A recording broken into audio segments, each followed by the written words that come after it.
ong a hian se om tam taka oma ong nuam ani lawa tuar na in bulan chan tri phak na hi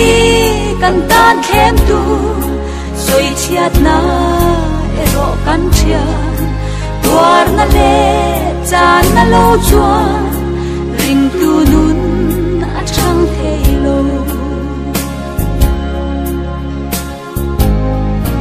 kan lal ba nung zui tu lian em kim chan ngam angaya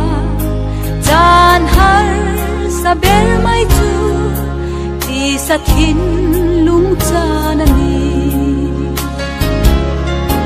phak na hi kan tan khem tu soi chiat na ero kan chian tuar na le chan na lo chuan ring tu nun a chang thei lo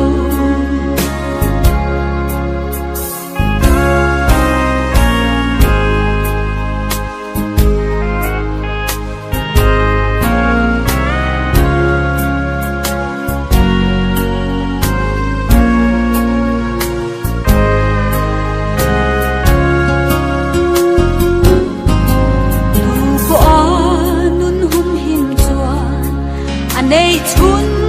po achanang tu po nun chan pia an nun na an himam phak na hi kan tan khem tu soi chiat na ero kan chian tuar na le chan na lo chuan ring tu nun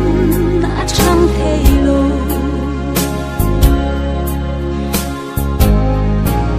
dang ta